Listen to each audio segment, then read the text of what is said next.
Ladies and gentlemen, yo. What's up? What's poppin'? What's going on, fellas? What's going on, fellas? What's going on, fellas? How y'all doing out there? What's poppin'? What's going on? We got a nice 10-game slate. Nice 10-game slate tonight on DraftKings. We got a nice 8-game slate tonight on SuperDraft, Jock Market 10-game slate. All the spots where you should be playing your DFS if you're going to be playing some motherfucking DFS, right? How you doing? What's up? See some people hopping into the chat already. I think the notification just got sent out to everybody's mobile devices, whatever device they be tuning into. You're going to be jumping up in here, up in this bitch. We're going to be talking about some DFS tonight, so I appreciate that. Yo, let's have a conversation. Let's talk. It's a nice slate. Massive prize pools on SuperDraft tonight, right? Obviously always on DraftKings, but on SuperDraft tonight. A lot of people up in here. I'm pumped. I'm excited to see what happens with some injury news because we only really have Gary Harris news, right? I mean, unless something broke right before I was setting up this stream. Love the new video today with the stars and scrubs. Appreciate that, yeah. It's something that it's a concept that I've thought about, but I just don't have the time if I want to continue to cover, obviously, NFL, want to continue to cover golf, and then just have a personal life as well, because that's another video a day or a couple days a week that takes a few hours to actually create, right? From concept of researching to the finished product of slides, editing, all that type of stuff, recording. So it's something that I thought about, but I just never had the time. So yeah, with the NFL closing, it made a lot of sense to have Dylan take that over. So it's pretty cool. It was cool to see that come to life pretty quickly. Me and Dylan talked last Wednesday. Already good to go on Monday. So start the month off with that. Not bad at all. So yeah, we're going to answer your questions in here. Like, subscribe if you're watching this live or on the replay. All those things. Any comments, any feedback on these streams, on the video that Dylan put out today, just let us know. Let us know, and we'll be sure to take them into consideration for sure. Going to be having a golf video tomorrow, the MMA video on Thursday. Content for the Super Bowl will be starting on Wednesday. We'll have Super Bowl content Wednesday, Friday, Saturday, Sunday. Sunday live stream for the Super Bowl as well. A little party for that, if you will. But yeah, let's do it. We see some people hopping in now. We got a little bit of a chat boiling in here. I know I started this stream probably about 15 minutes earlier than maybe I should have, but we could just stay on longer. I forgot that the slate started at 7:30, so probably would have been more optimal to start it at 4:30, right? If we're going to go for an hour and a half, but screw it. We'll go a little bit longer if we need to. We're going to answer all your questions, people that are in here early, so let's get to it. Let's get to it right now in the chat. I'm going to pull up the projections that are on Patreon right now on my end. They are linked down below. If you got any questions on that. So let me factor this by overall value. So there's going to be a lot of value in OKC tonight, but a good amount of value already in the slate. A big slate, so there's already a decent amount of value. In the 3K range, you're probably starved for value if you're really trying to look that deep, but enough value in the 4K range right now. That's looking decent. Sal, my guy, happy Monday. What's going on, Max? How you doing? Love the new video today with the stars and scrubs, says Max with Mr. Dylan Bird, Sports Bird. Yeah. So some people think that Dylan's either a relative of mine. He's definitely a friend now, but somebody that reached out to me beginning of football season. And yeah, I needed some help. Beginning of football season to try and take some hours of research and some other stuff, a video off of my plate. And yeah, he's done fantastic for the player props. Great to see that concept of the stars and scrubs come to life on the channel. He'll be doing that on Mondays and Wednesdays. It'll probably get shortened down. It was like 15, 16 minutes. We're going to really try and hit you with like snack size content, but quick, right? So like 8 to 10 minutes that video will be. So you can digest the 30-minute video that I put out in the mornings, right? And you can digest that as like a quick one. So if you're somebody who just wants quick information, bam, it's there for you. You don't have to watch the 30-minute video. And if you're watching the 30-minute video, watching an 8-minute video with 2x speed on whatever it might be, right? You can get that done pretty quickly, 5 minutes of listening. So yeah, that's the whole concept of it, trying to get more content out on this channel, trying to really fill the airwaves, if you will, almost like a network. Like you have your ESPNs and stuff like that, but filling it with more, I'd say, relevant content to what this industry is looking for.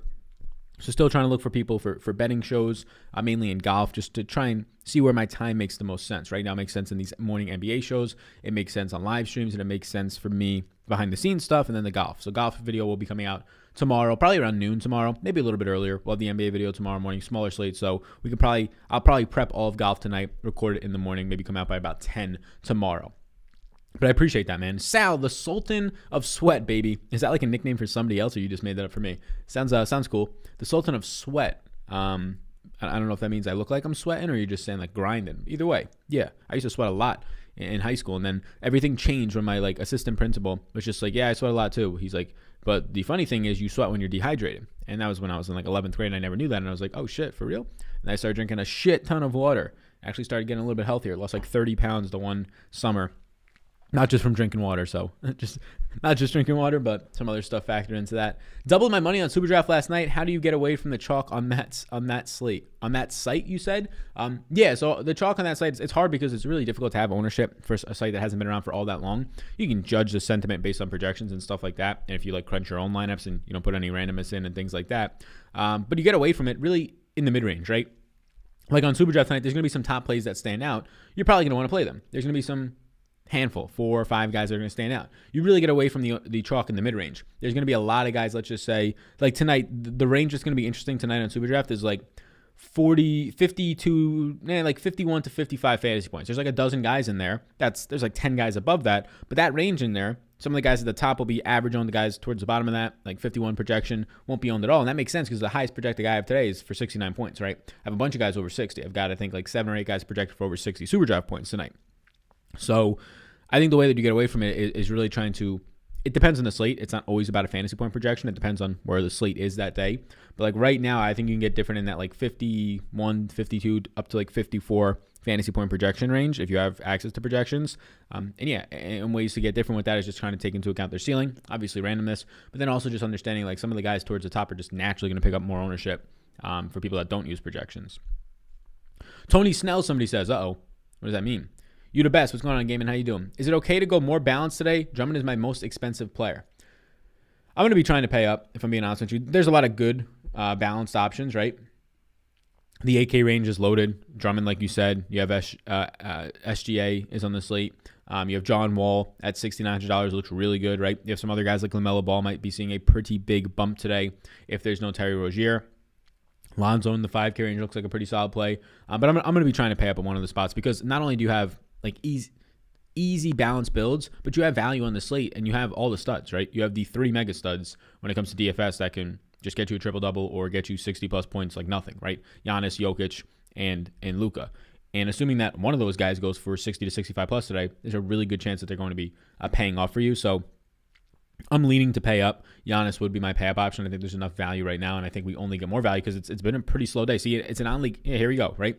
Aaron says it's an oddly calm day in the NBA news. Used to be getting smacked around with COVID and injuries news by now, right? Yeah, it seems like we haven't had a whole game get canceled in like a week, which seems like a very long time.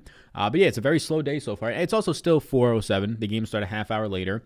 Like we have to knock on the wood when we say it's a slow day because then the stream is going to turn into just a shit show with injury news coming out, but only Gary Harris is the news so far in terms of like guys that are out, right? We've got a bunch of guys ruled questionable, right? D'Angelo Russell we have ruled questionable. Bunch of other guys that you probably already expected, like Naz Reid yet again, Nerlens Noel yet again already ruled questionable for the second time today. Appreciate the people that are in here, 200 plus people. What's up? How y'all doing? How's your Monday? How's your start to your week going? Your start to your February going? Had my biggest win with your help, $600 on a single entry, says Daryl. Shout out you, man. That's all you. That's all you. There's some studs who might hit 70 on this slate. Yeah, exactly.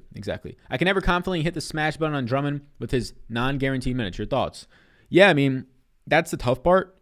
I mean, the non-guaranteed minutes is to an extent, right? Like when you're averaging over 1.5 fantasy points per minute, and if the game doesn't blow out, you're probably playing 26 minutes. Like that's a guarantee there. 26 minutes is a good amount for a guy with that much of a fantasy point projection, and he's priced for it. So the downside is Drummond is, yeah, you're not going to get like 35 minutes, sadly. It's not his Detroit Piston days for whatever reason.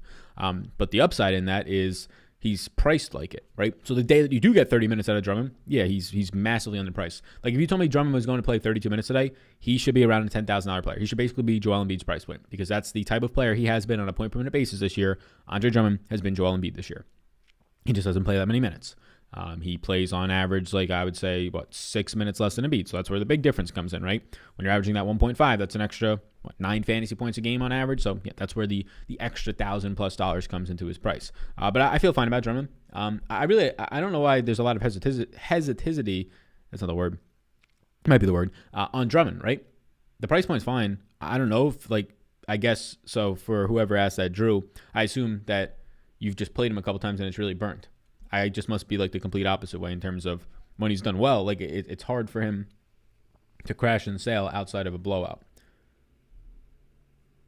Hey Sal, love your brand. You are the best, Robert. I appreciate that. Yeah, man. Trying to build the brand, grow all that type of stuff. You know what we're saying. I'm gonna be trying to hone in tomorrow after doing the NBA and golf video on some Twitter things that I'm trying to do. I'm trying to play around with some content. I don't know if anybody knows Andrew Schultz in here. I'm sure one of you people do. want to be beautiful people. But if you saw his special, if you saw the stuff that he was doing on Instagram, right? Comedic. He's a comedian from New York. With the pictures popping up, quick hitting stuff like that. I think that there's, at the very least, it's a fun thing for my brain to try and work out. I think that there's a way to kind of infuse that into what we're doing. So that's why you haven't really seen it yet. I showed it yesterday in the live stream, a picture of it, but I have a whole new background set for those types of videos that I'd like to be putting out there. Similar to the space, we're going to relate it back, but just different ways to kind of innovate during this time when NFL's slowing down. It's kind of a lull in the season overall in terms of you cover your golf, you cover your NBA, you kind of get in that way. I need like more creative outlets, if that makes sense. I need like either a side hobby or a side hustle off of the daily NBA content, off of the daily PGA, because it's just automated at this point, right? It's like automated. I know that there's going to be a slate tomorrow, and then you do that in a new golf event, right? So it's about trying to create new, innovative, thought-provoking things. And now I have some time to, but I appreciate that, man. He says, I just signed up on Patreon recently, but I don't see ownership percentages. Do you not provide that info? Yeah, so I provide it for every sport. NBA is the one that I'm held up right now. I'm continuing to wait. I just got an email back like an hour ago. So he said that he's happy to provide some sort of like a la carte menu, if you will. I need historical data. And the site that I use for all my other sports to get historical data for ownership, for like the tools that I build, they don't have it for NBA. So the guy that I just talked to, when I originally talked to them, they said you got to buy the whole shebang if you want to get the ownership or the historical data. And the whole shebang was like ridiculously priced a month. Like it's something that like PFF probably uses, right? Those types of big, massive sites. Like I can't be dishing out like $4,000 a month for that. It's just not even worth doing it then, right? So that makes sense. But now I just got an email back that they're willing to work. So I'm going to have to email him back and see what happens there. Who do you like on Super Draft tonight? Yeah, so Enes Kanter, again, just has a great, we talked about it on the video this morning, a 1.85x multiplier still in Kanter, 1.85x. There's just a couple guys that every time Super Draft just doesn't change them. I think it's like, I don't know if it's a promo or what, like SGA and Kanter. That's who it's been lately, right? These guys just continue to have fantastic Super Draft multipliers. For a little while, it was Keldon Johnson. So Zion, it's been him since he's come into the league and since Super Draft was a site. So those guys are going to look good. Those are like your Super Draft staples. Zion, Kanter, since he's been starting with Jokic, he's still, or Nurkic out, he's still priced as if he's a backup. And then SGA. Those are like your consistent every time on the slate. They're just, price doesn't change. Some ways to maybe get a little bit different in there. I think that Colin Sexton as 1.6x multiplier offers some abilities to get different. I think that there's some pretty big ceiling potential in guys like lower owned ceiling potential that won't pick up as much ownership, and guys like Tyrese Halliburton and Lauri Markkanen on Super Draft. Halliburton has a 1.9x multiplier for a guy who's played 30 plus minutes in 4 straight games, for a guy who's averaging very close to a fantasy point per minute, high assist percentage, great 3-point shooter. So Sacramento Kings rookie. So those types of guys start to stand out. Yeah, if you're not familiar, Super Draft is running their biggest contest ever for the NBA tonight. $15,000 to first. The contest has, I have it up right now, exactly 5,750 people. It's crazy. It's crazy that they're blowing this thing up. There's almost 1,000 people in there right now. The contest starts at 8.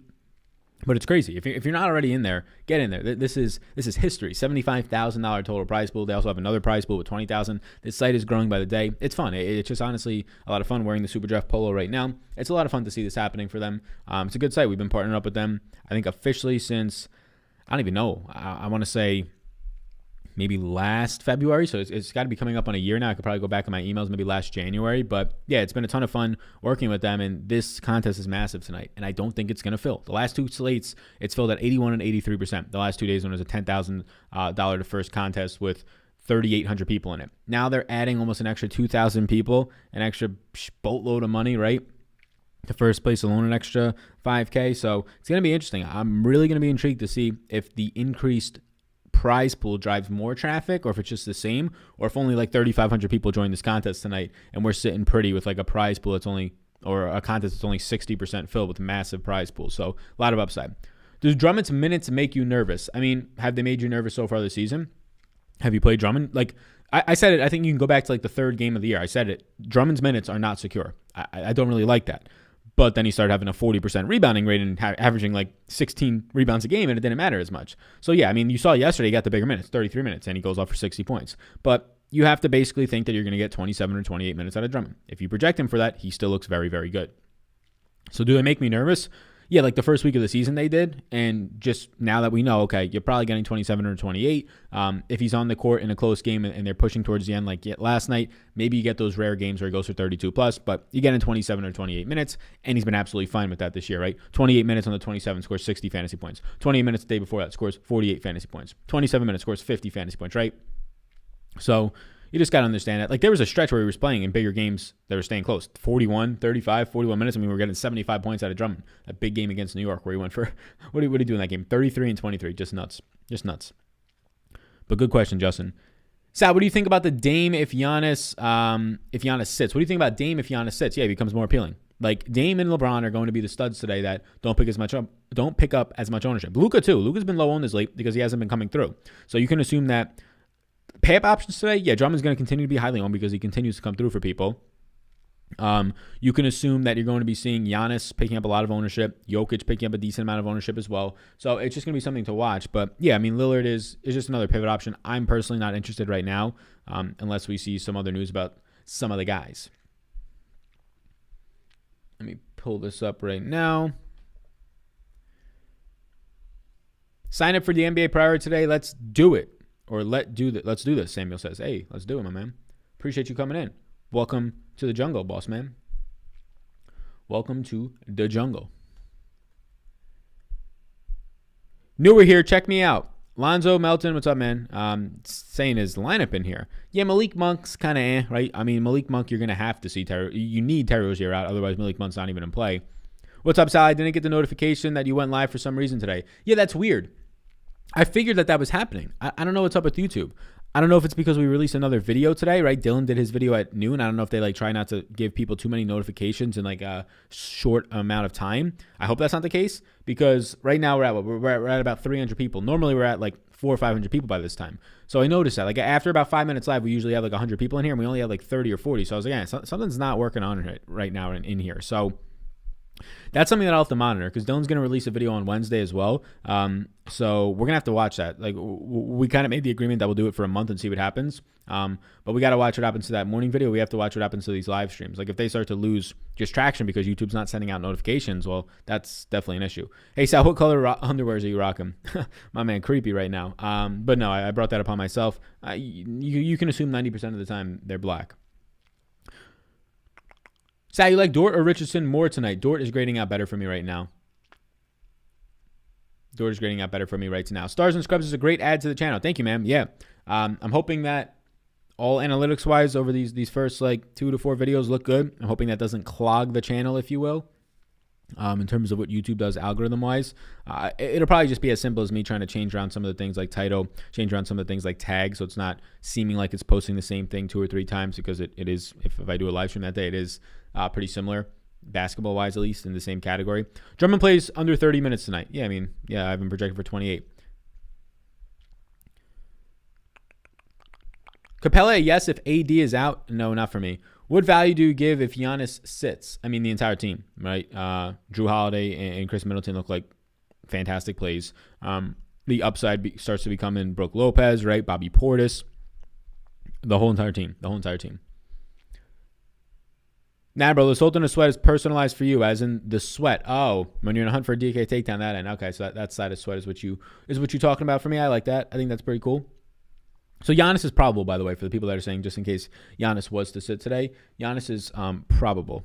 So just keep that in mind. How are you prioritizing Drummond, Cantor, and Zeller tonight at the center spot on DraftKings? Yeah, good question. So right now, obviously different price ranges, all in their own unique price range, which is pretty interesting. Zeller is going to continue to pick up ownership because, yeah, his price point's coming up, but he's playing the minutes, and he's playing very well right now. Matchup is sneaky tough, though, against Bam. I mean, this is a sneaky tough matchup for him. So how am I going to be prioritizing it? I'm probably right now on DraftKings, so I appreciate you mentioning that. I'm probably prioritizing it Drummond, Cantor, and Zeller. And that's factoring in ownership because Zeller's going to be one of the, as of right now, at least highest owned guys probably on the slate. Somebody asked about Hassan Whiteside as value. It'll be interesting. Whiteside in that last game did play 20 minutes. When he gets any type of run, he's going to look like a decent play. He's going to average around a fantasy point per minute. So right now on this slate where there's not that much value, Whiteside's price will probably start to pop up. Right now it's not really doing much for me. But let's see. Whiteside at 3,600. Yeah, I mean, if you assume that he was to get 20 minutes, easily he can go for 30 points. I'm not going to project him for that, but on a slate right now, it's starting for 3K value. Whiteside might just start popping up in some lineups, yeah. Joker or Giannis? I'll go with Giannis. Thanks for the PGA video. Help me finish in the top 20. You the man. Hey, Skyler, shout out you. That's awesome. Yeah, I'm going to be doing a PGA video for the waste management tomorrow morning. I'll probably try to include some of the betting picks that I chose that I'll be choosing later on today after analyzing the board a little bit more. I just started putting together the PGA sheets, and I'll start my research after this once the slate locks. But yeah, the waste management will be out tomorrow. NBA video tomorrow morning, then probably waste management a little bit after that.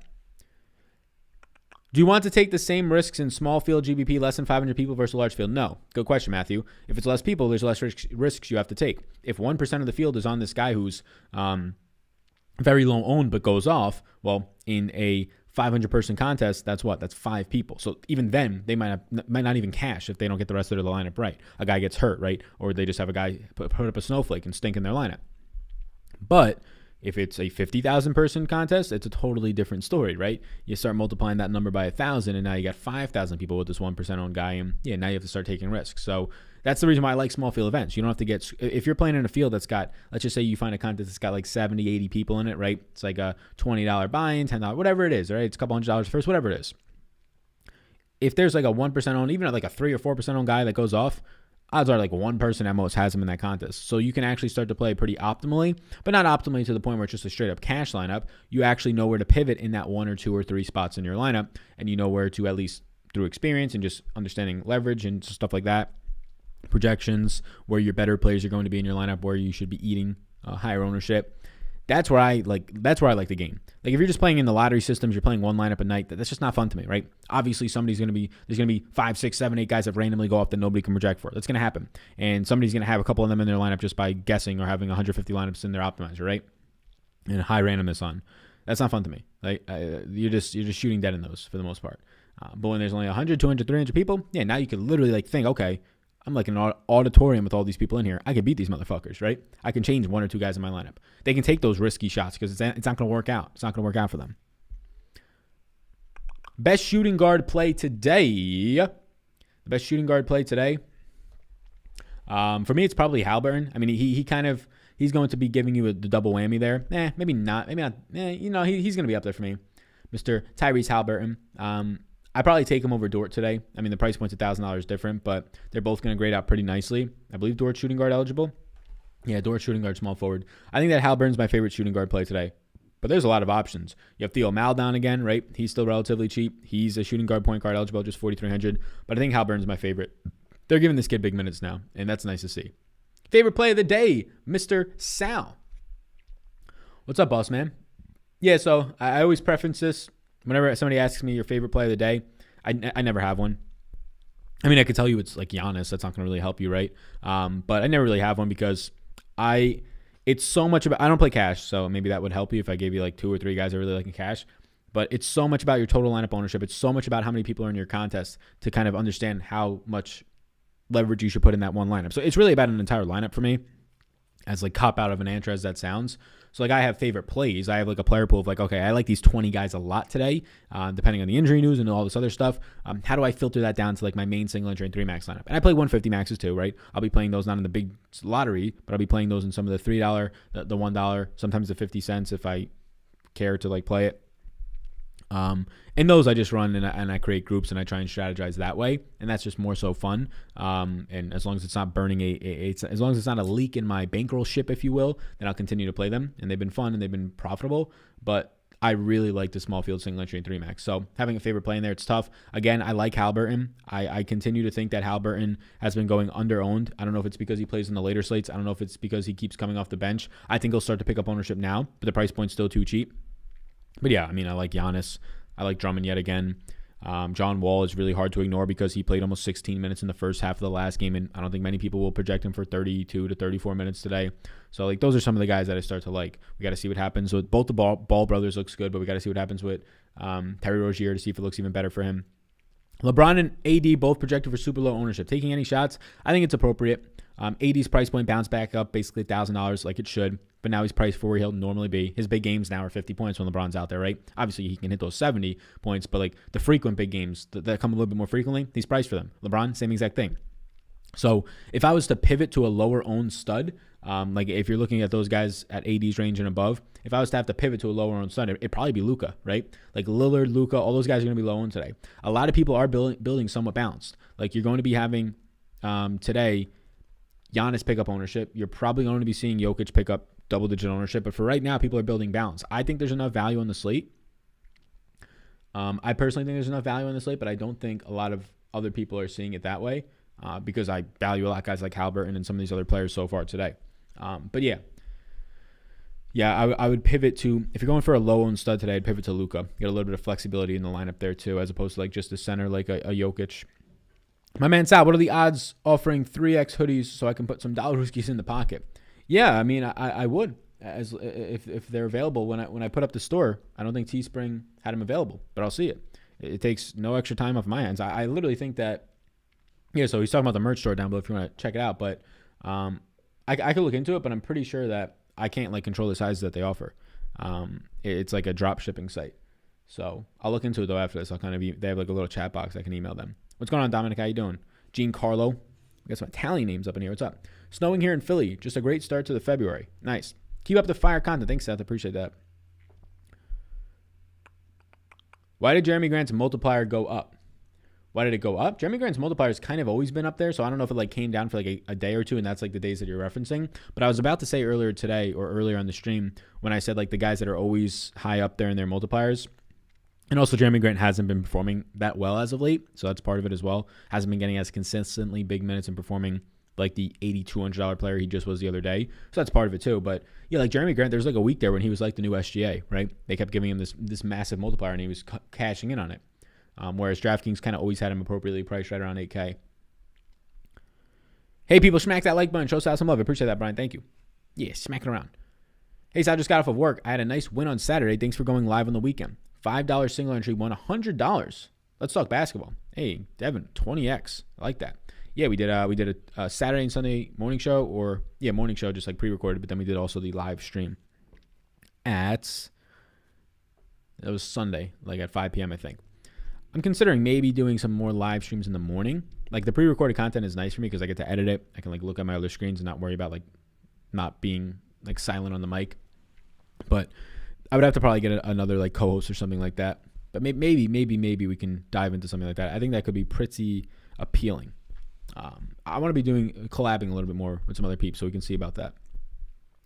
Who would you pick between SGA and CP3? Assuming Devin Booker is out, which I'm projecting Booker to be in right now. And if that changes, then I'll just change it, right? I just think it's easier for me to distribute minutes that way than to distribute them to a bunch of... It's easier for me to know that Devin Booker's going to get these 30-some-odd minutes, 33, 34 minutes, than for me to distribute them to all the other guys who campaign out and then have to just say, like, oh, Devin Booker's in. Why'd I even do that, right? So I might as well just give him his minutes and then change it afterwards, right? Less work. So if Devin Booker's out, well, then it's Chris Paul for me. And if he's in, it should be pretty easily SGA. If Devin Booker's in, that whole team looks terrible today. They're all priced up. They're all like $500 to $1,000 more. Those studs, the quote-unquote studs, the big three there, if you will, 8 in Chris Paul and Booker. Like they've all been like mid 7K range, low 7K range because they're just cutting into each other so much. So now they're all priced up because Booker's been out. And Booker himself is expensive. It's interesting, like $8,400. Can I play 100% of Yuta and Aaron Rodgers tonight? Yeah. Watanabe only. Hesitancy. There you go. 1.25x multiplier on Julius Randle or the 1.35x multiplier on Christian Wood over on the Super Drafts tonight. If picking between those two, I'll be going with Mr. Christian Wood, sir. And also keep in mind, like Sabonis yesterday, he was power forward eligible in Super Draft, so make sure you're like checking the right boxes off. Get as many centers into your lineup as possible, assuming that they're on DraftKings. That's always the case for me. So power forward guys, sometimes you'll find like a small forward starting at center like once or twice a year, and that's fantastic. They're usually really cheap too. Or a small forward eligible player. That used to be like Robin Covington a couple times in the past. He got a couple of like small lineup starts when I believe that might have been even last year with the Timberwolves. I can't recall, but those things have happened before. But just track that type of stuff. But on Super Draft, it's going to matter about the multiplier more. But like yesterday, right? People were asking me, who do you like between Sabonis and Drummond on Super Draft? Well, Sabonis didn't play as great as you would have liked, but both, right? You could put Sabonis in the power forward spot. It looks good.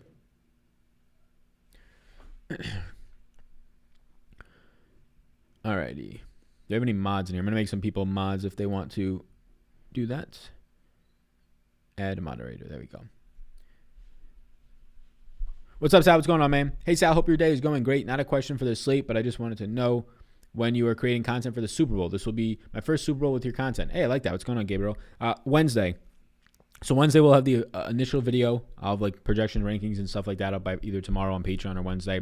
So Wednesday will be the initial video. I don't think anything Thursday. Friday will be like a final thoughts. Sunday will be a live stream. And Saturday I'm trying to see if I want to do that one dude. For the Super Bowl to do that one dude, it literally have to be one dude, right? Love the shit. What's going on, Little? I'm doing Little Hold'em. Joe Ingles is a lock, somebody says. Joe Ingles is a lock tonight, somebody says. Is he even on the slate? I don't even think Utah's playing, my man. Close, though. Solar, what's up? What's going on, man? Drummond has burnt me. He's in the tier, so it's a little bit different, so I need him to smash. And the Allen presence always scares me. So what are the other options in that tier? Andrew Schultz is a legend. I wish he would roast me, somebody said. Shea, Ja, or Wall today. That's three strong options. Like, Ja's going to go relatively lower owned because there's just so many other guys that are around him when he got the big minutes yet again in that last game. But I'll be going with, out of those options, it's tough. Shea's going to grade it as the best for me, but I really like John Wall. I really like John Wall. I want to be trying to get to John Wall today. But Shea out of those options. If Chris Paul is in there without a Devin Booker today, Shea and Chris Paul is going to be probably like the decision of the night for me. Like which one of those guys to go to. Somebody says add more categories. What do you mean? What do you mean more categories? I'm going to scroll down to some of their minutes here. So we can look at Denver's minutes because I took Gary Harris out. It's mainly going to bump up like Campazzo. Monty Morris actually becomes a nice value now in the slate in the 3K range, probably the best value in the 3K range. Whiteside, if you want to say that, in limited minutes that he'll have. RJ Hampton, a little bit of a bump up. I'm debating on whether to pay up for either Dame, Luka, Giannis, or Jokic on DK. What are your thoughts? I could possibly squeeze in two by throwing in the value picks. What do you think? Yeah, I think that's interesting. I like Giannis the most. I think that Giannis might come in, but like I think he's going to be coming in with the highest ownership of all those guys. But I think like all of them will be relatively lower on bigger slate, not that much value. So I like Giannis the most, and he's probable now. How's your day, Sal? Giannis or Jokic straight up just for the points? What's going on, Luis? Let me tell you right now. They're all pretty close, all those guys up top. I have Giannis for the most points, but it's not by much. I've got him for like a little bit over a point more than Jokic tonight. And he's $100 more, so it makes him a better play than him. But all those guys are very close. I have Luka, Giannis, and Jokic all within a point and a half of each other, basically. Like 1.6, 1.7 points of each other. Can you explain Jock Market a little more? Yeah, Jock Market, I'm actually in talks with them. I'm waiting to get an email back. Potentially them doing, or me doing a show for like some NBA shows each night, like a separate show from this one, like after this one, maybe like a half hour to an hour show after, just on Jock Market and try and build that platform. But it's a stock exchange for daily fantasy sports. So basically you can buy and sell shares of players. So between 5:30 and 7:30 tonight in the NBA, you can buy and sell. But then after that at 7:30, you can't buy them at the IPO. So you're bidding an IPO, initial public offering. You're bidding to own those shares. And there's like 70 shares per player that's in there. You can put as much money as you want. You can play the free contests. But yeah, that's what it is. It's just a stock exchange for fantasy sports. After the fact, when it's live, you can live trade, right? At 7:30 p.m. East Coast time tonight, you cannot buy and bid on stocks. So if you or shares of players. So if you got those shares, you got them now, right? You can sell them if you want to, maybe lock in some profits, or you can just hold them. I think your best option is to usually hold them unless things are really going south and somebody is going to somehow buy them, right? But yeah. If you have any specific questions on it, that's like the whole premise. If you have any specific questions, you can let me know. You want to use code SAL20, they'll give you just a $20 credit too when you sign up. It's a really slick app. I know Robinhood's not in the greatest of regards right now by a lot of people, but it seems like that they model the app itself, not the customer service or the publicity, the PR, but the app itself off of Robinhood, just in terms of like the customer experience, right? The user X, which is fantastic. Like when they first reached out to me, I had an actual referral from Rick Gaiman from Rick Run Good, which gave me confidence because he knows what he's doing. It seems pretty evident. Rick's great content. And I was like, okay, let's see this. Download the app. And I was like, okay, this is great. Like if the app is this, like I've seen some apps, I'm just like, they got potential, or some are just like, no. This one was like, yes, that's really good user experience. Sal, do you like Dort or Richardson more tonight? I have Dort as a better play right now. Sal, I'm trying to get them peeps on Superdraft. I've been promoting them. Prize pool looking nice. LOL. Them prize pools will be looking nice. Yeah, right? Yo, shout out Superdraft. If you're not already on Superdraft tonight, what you doing? Biggest prize pool of all time for the NBA. $15,000 to first. $75,000 prize pool. $20,000 prize pool as well in there. So a lot of prize pools. And the big thing, it's 5,700 people in that contest. They only got 3,000 people to fill a 3,800 person contest yesterday for their big contest. So let's say they get a little bit more because it's a bigger prize pool. They try and push it a little bit more. It's some marketing behind it, right? Even if they get today in that 5,700 person contest, even if they get 4,000 people, right, which I think they can do, that's still only 70%, 69% to be exact, percent of the prize pool. So it's going to be interesting today. It's going to be interesting. Giannis or Jokic for the points? Giannis. Mr. Sal, who will you be targeting from Denver Valley with no Gary Harris tonight? Monty Morris is the guy who pops off. I gave Monty Morris now 26 minutes, and he's the guy out of all those Valley guys. Like Campazzo, just 18 minutes, not enough, right? You can see on the screen right now. Hampton, 14 minutes, not enough. Gave like an extra minute, I believe, to Michael Porter Jr.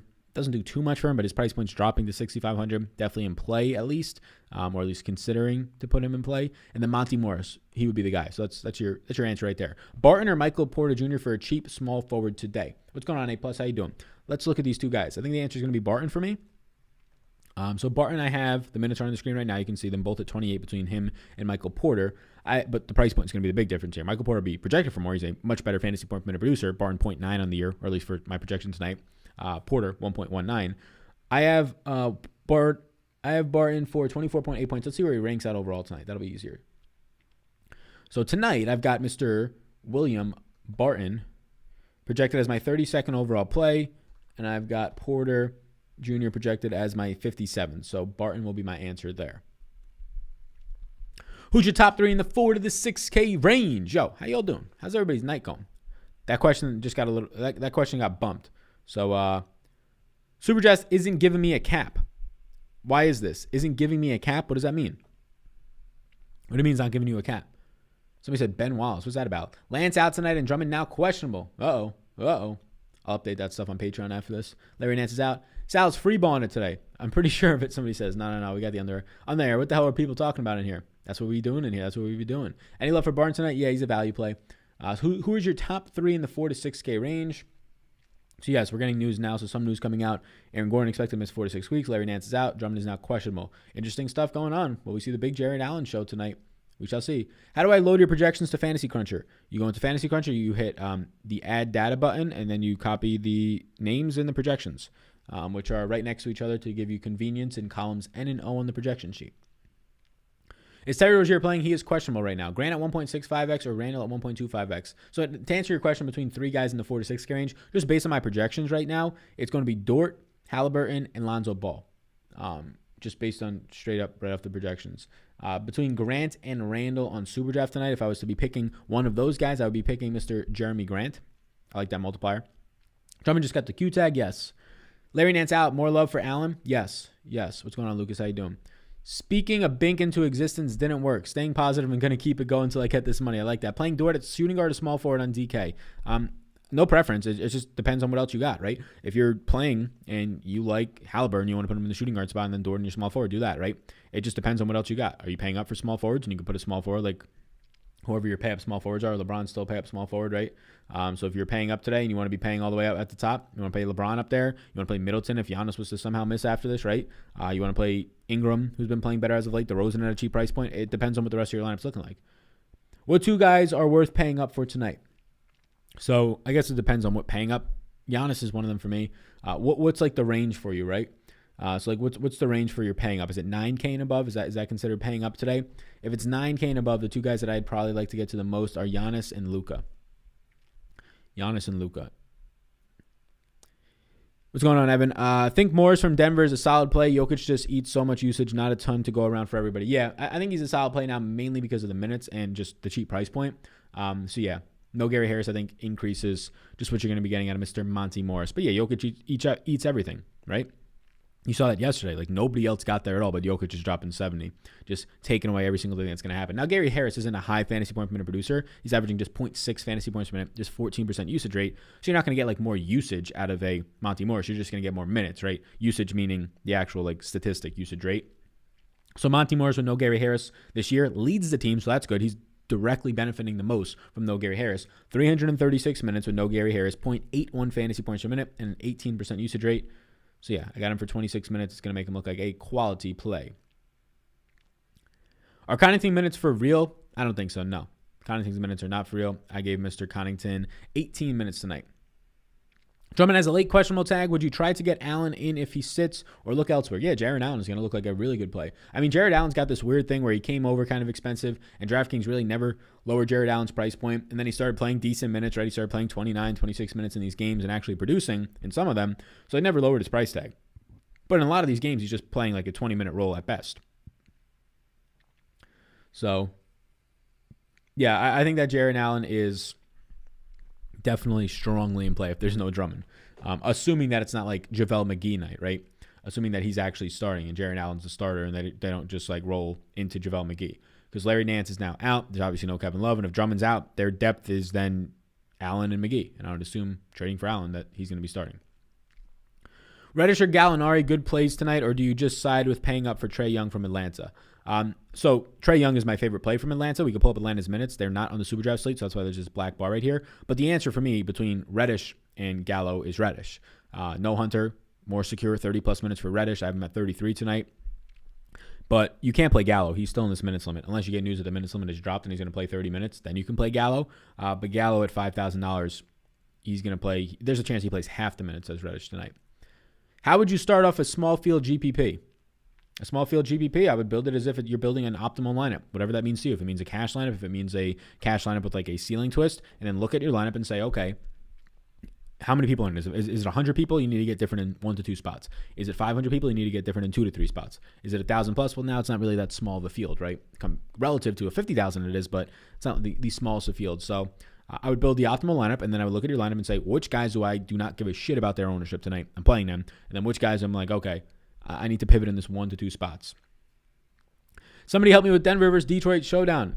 You got a specific question, you can let me know. I'm not playing any showdowns. I'll give you that. I'll give you the transparent view behind the scenes. I hate NBA showdowns. I think I played once or twice, and only when there's like massive injuries that guys like Giannis on the slate were like 70% on not playing. Middleton was like 40% on. It's literally a free money printing fest. It was like a noon or 1 o'clock slate on a Sunday, and like 5 minutes before the game, all 4 starters got like ruled out for the Bucks. Like Bledsoe at that point, Middleton, Brook Lopez, a bunch of guys, Giannis, they all got ruled out. And it was a showdown slate, so they were all massively owned. And there was like 5 minutes before the game, they were all like crazy owned. So I remember sitting at home, I was at college at Penn State, and I was just like, I'm going to go build like as many showdowns lineups as I can right now. I had like 5 minutes. I just went in and made like 3 or 4 lineups. And we binked. We split, but we binked $1,000 the first tournament because they were all the tournaments were like filled. It was like 5 minutes fucking before lock. Hashtag how rich. Why is there no cap space in Superdraft? It's timer. Why is there no cap space in Superdraft? What does that mean? It literally, you're talking about salary cap? Yeah, Ali. Yeah, that's the point. It's a multiplier format. There's no salary cap. It's a different type of a game. They have a multiplier. You can draft the dream team, but they have bad multipliers. So if you want to be drafting the guys that have 1x multipliers tonight, they'll look decent, but they're not going to look great, right? Like Giannis tonight is my 12th overall Superdraft play. You might be sitting there saying, oh, he's so great, but he has a 1x multiplier. So you're going to get Cantor getting 85% bonus points tonight and Giannis getting 0% bonus points. So if Giannis scores 50, he gets 50. If Cantor tonight goes out there and let's just say he scores like 35, he's going to be given like 65 fantasy points, right? So there's no salary cap. That's the whole point of the game. So if you want to check it out, it's a really fun format. They have their record setting right now, NBA contest tonight. And not only is it like record setting, so like the money's going to get people enticed, the bigger reason why is the contest selection. It might only fill literally at 70% tonight, right? If they get 4,000 people in that thing, it'll still only be filled at 69%, which is fucking crazy. I said it on the yesterday stream and I'll say it again. If you were in a contest that on DraftKings, that 30% of the field, you're playing in 100 man, right? And 30 people just put zeros in all their lineups. That's the exact same thing that's going to be happening on Superdraft tonight if only 70% of the field plays. That's the exact same thing that happened the past 2 days when it was only 81% and 83%, right? So this doesn't happen often. You might be saying, I'll play next week, right? This doesn't happen often. They're increasing their prize pools. The NFL is ending, so there's kind of this slow transition where people are like, what sport should I play? I'll play golf this week. Then I'll play NBA, right? MMA is coming back this week. I'll play that. Or, I'm just going to take a break. And then they slowly come in. And then the contests slowly start to fill when it's February now, March, and April, when it's just strictly, before MLB starts, just strictly NBA.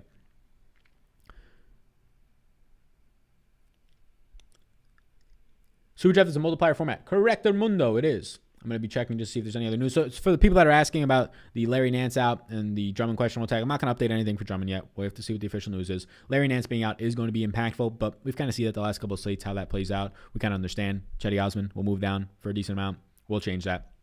I'll change that after the stream. Why don't you play cash games? Seems like NBA cash is so much more predictable than NFL.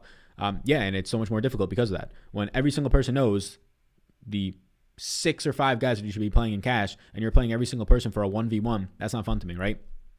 So NFL cash is way better than NBA cash. People that play NBA cash and actually play, they're paying very close attention. They're late swapping. They're keeping very close eye on news. You're not going to get any freebie wins out of anybody, right? You're just not. In NFL, you get a ton of freebie wins. There's so many casuals playing NFL. It's once a week. People put in lineups last second, right? Not at a high rate, but at a decent rate. NBA, no, you're not playing NBA DFS unless you're literally watching the news every night, unless you understand in the cash games, right? So I played cash games for NBA 2-3 years ago, like in college, for my final 2 years in college, and it was great. There was one time, me and my buddy that was in one of my classes, we would always like build DFS lineups in the back and like compare. We're using like the Fantasy Labs optimizer at that point. And I won 17 days in a row in cash. 17 days in a row. I built my bankroll up. It was at like $17,000. And I was just, and this is when I was in like 2 years of college, right? So I built my bankroll up at that point. This was 3 years ago, I think. So it was like $17,000 just from cash from NBA. That's not even taking into account like other sports or just NBA like GPPs. And I was like, holy shit, like this is so fun, right? Obviously it was the hot streak of a lifetime, 17 days in a row cashing. And by cashing, I mean at least like winning $1, right? At least winning one. So many lucky things happen. So many, right? I thought I was never going to lose again. Luckily I didn't like be stupid and enter like a $1,500 GPP every single night. But yeah, was it 17 or 11? 11 sounds more reasonable. I might have to go back and look, but for some reason the number 7's in my head. It might have been 16 out of 17 and 11 in a row, whatever it might be. I might have to go back and look now that I'm curious. But now the games are just so much more difficult. There's so much content out there. I'm doing live streams now. I wasn't doing live streams then. I'm doing videos every day. Basically, I wasn't doing that then, right? More people are doing that as well. So everybody kind of knows the value plays. So if I'm going to face you, my 8 guys versus your 8 guys, right, in a cash game, and it's kind of like you got to do your own research and stuff. Yeah, I think I'm going to beat most people in terms of how close an eye I keep on this, right? But when it becomes, okay, everybody knows like the best 3 values, everybody knows the top studs, the mid-range. When it becomes, okay, everybody's working with the same player pool of 20 guys, now go play each other. Now it's not fun, right? Now you're choosing 8 guys out of a 20-man field that are viable cash plays. Like now it's not fun. I'd rather go into a GPP, do the exact same thing, and then pivot and now work on my game theory. Work on, I think you're going to play this guy. You're too mentally weak to get off of this guy. You think that this guy's too good of a chalk play, so you're going to play him. Okay, I'll play the guy that's half the ownership projecting out for one less point, right? Like when you're zooming out of it, right? When you're building your lineup and you're like, I can't get off this guy, I can't, right? Okay, why not? Where's your pivots? Oh, your pivot's half his own for 3 points less? Okay, I'll go there, right? I'll go there. But he actually has a floor and a ceiling? Yeah, that works. That's how you get leverage, right? That's the fun part of DFS for me right now. Stacking is actually my most favorite thing, but we don't do that in NBA. That's why I love NFL. But stacking is probably because it's just more game theory, right? Because at this point, ownership, game theory, understanding how to leverage projections, that's what really starts to matter. Bledsoe or Lonzo? I'll go Lonzo. Hopefully that helps you, my man. Think green. I know it got pretty in depth. This is going to sound really stupid, but I've never done it. How do you use optimizers and how do you put 150 lineups into 150 max? I assume it's not 150 handmade lineups. Thanks, Sal. Yeah, no, not stupid at all, man. So there's some YouTube videos out there that will help you, but you reserve a contest. So you basically go into DraftKings, you put a lineup in, and then that option where you can bulk enter, you can just put a dummy lineup into all 150. And then once you have that dummy lineup in, so if you know like where it says bulk enter, it shows you all the contests after you make a lineup. You can export that lineup and you can put 150 into the contest. And then you go into your lineups tab on the browser at least. You can't do it on mobile, at least I don't think so. And then you'll go into edit entries. When you go into edit entries, you'll have an ability to download all of the lineups that you have into an Excel sheet. And then when you have an optimizer, you can't hand build. You need an optimizer for 150s unless you want to have no life. I don't even think you can if you had all day to hand build 150 and know your exposures. But you'll download that sheet of your 150s, you'll copy it onto that sheet, and then you upload it back. So that's going to sound complicated if you've never done it before, right? I promise you it takes, once you know how to do it, it literally takes that whole process like 1 minute. And it's only not less because you're waiting for the computer to load, right? So there's definitely some videos on YouTube, I would assume. But yeah, hopefully that helps. Why is Superdraft an 8-game slate? They usually like to do that, and it makes sense from their angle, right? I actually was talking to Jock Market yesterday in an email, going to see what they say, that they might want to consider this. It's their business. They would do whatever the hell they want. But if Superdraft was to start the 10-game slate the same time as DraftKings, less people are going to play, right? Less people are going to play. For the people who only prioritize DraftKings or mainly prioritize DraftKings, FanDuel, and think about professional players who are balancing 500 lineups on a couple of different sites, maybe more than that, right? And now they're going to have to take on another site at the same time. It becomes a lot. So if you want people to actually start playing, both professionals and casuals, you have to set your lock time back. So they're setting their lock time back. The slate locks at 7:30 tonight, right? So it's not like they're setting it back an hour. They're setting it back a half hour. So they want their own unique lock time. Okay, everybody got their DraftKings and FanDuel lineups, and okay, now we have a half hour to work through the knots of Super Draft to make sure all of our stuff is in, right? So that's why they never told me that, but logically that makes sense to me. Aaron Gordon has a severe left ankle sprain and is expected to miss 4 to 6 weeks. That is correct, sadly. What's up, bro? Been following you since the XFL and the League of Legends days before you blew up. You excited for the XFL right after around the corner? My man, the XFL is not happening this year, so I think I just burst your bubble, Justin. The XFL is not happening until 2022. We're a little over a year away from the XFL. The XFL is taking 2021 off to make sure that their operations are in proper order, maybe adding a couple of teams. I wish the XFL was playing, man. From a business standpoint, in terms of just having more content, from an enjoyability standpoint, I really fucking enjoyed the XFL. Now, obviously, I was playing DraftKings. I was wagering on games. So, I mean, I wouldn't even watch the NFL if I wasn't wagering and playing DraftKings. It's just not entertaining. Unless you're like with your family and you're cheering for your favorite team. I wouldn't be watching all these random teams if I didn't have stakes on it, right? I'm sure there's some people that would. They're purists in the NFL or football. They grew up playing it. That's great, right? But that's not me. It's not fucking me, that's for sure. But yeah, the XFL, I loved it. But I think I just burst your bubble. There's no XFL in 2021. They're coming back in 2022. If there was XFL in 2021, we would be having videos out already. We'd be winning the dollar riskies. That's the sad part. We had it last year for like a month.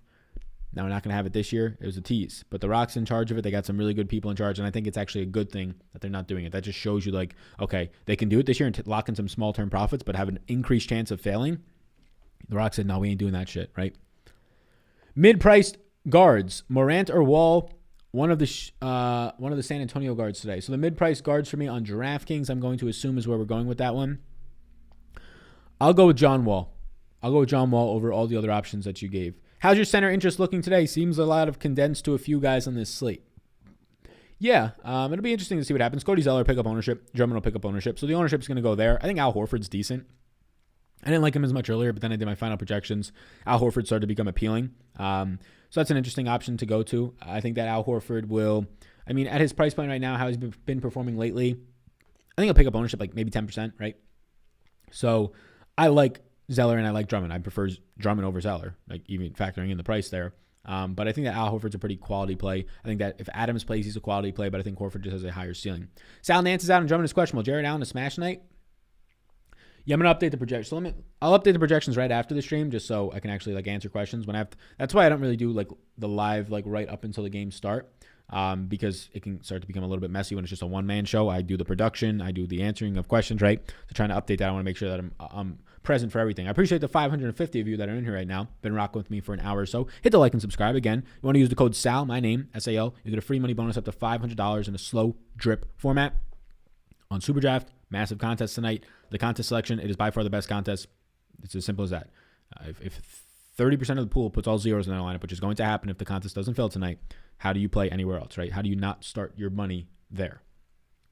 And the answer is I don't know. The answer is I don't know. But is Jared Allen a smash play? If Jared Allen was cheaper, he'd be a smash play. Jared Allen is, for me, still not in play until Drummond is out, right? Like, we know the guys who are going to benefit, right? Chetty Osman becomes the quote-unquote smash play. Do I think he's a lock? No. Do I think he's a really good play now? Yes. I'm going to have to update the projections to see exactly how, but Chetty Osman was starting to start at the number 4 position, right? The 4, when Larry Nance was out. So Chetty Osman becomes the play now. Now maybe they go and they say, all right, we're going to start Taurean Prince tonight. And then maybe he's the play. He still might only play 20 minutes, right? Not that appealing. Chetty Osman starts at the 4. He's a very good play. Chetty Osman tonight, just $4,900. So Chetty Osman is going to be starting to become a pretty quality play.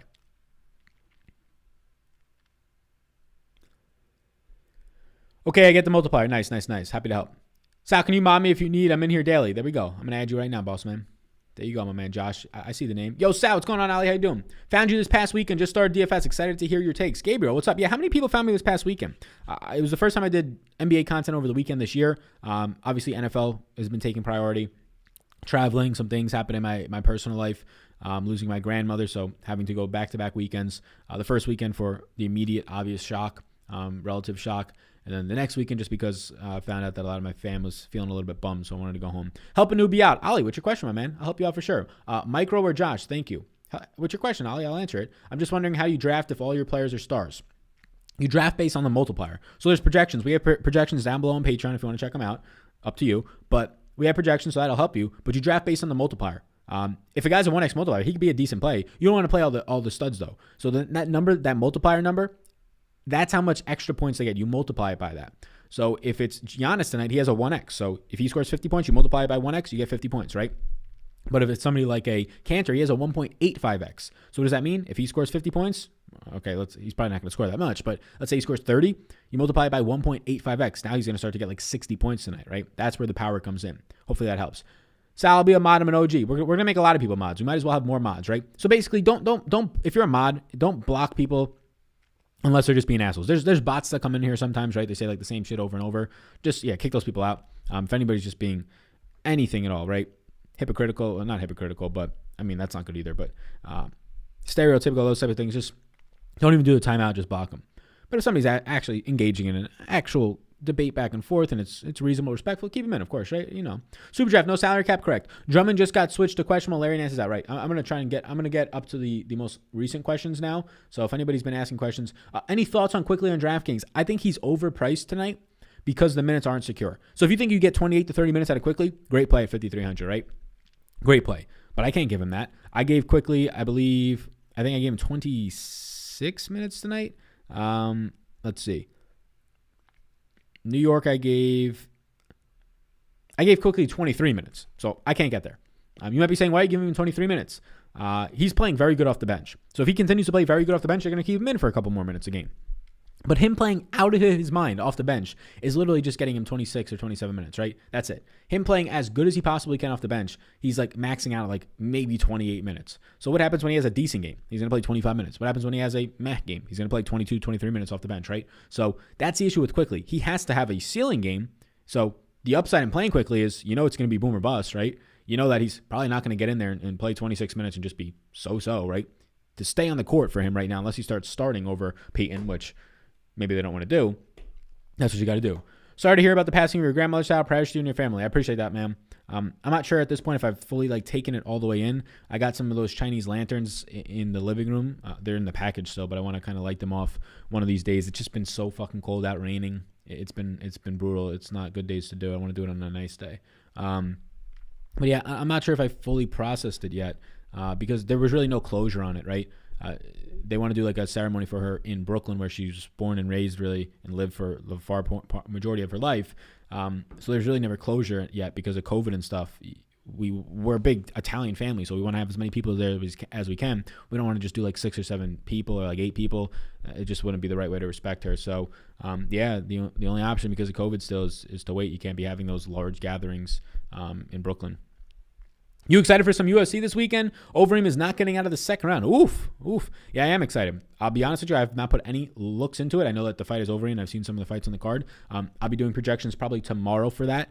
And then, Manpreet will be doing his video on Wednesday. It'll be up on Thursday. And then probably by Thursday is when I'll really get deep into MMA, mainly because I'll be focusing on NBA every day.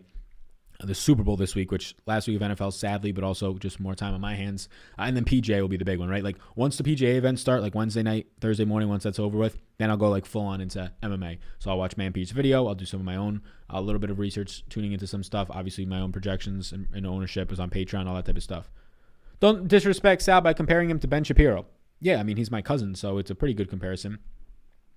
Are you related to Ben Shapiro, says Kevin Curry? Yes, he's my cousin. Having a hard time fitting for value. Any tips? What's going on, Chef?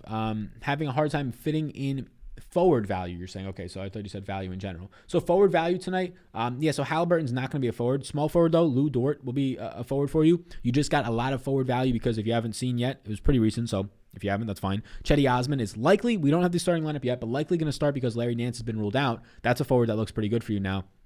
Below $5,000, I'd consider that some decent value.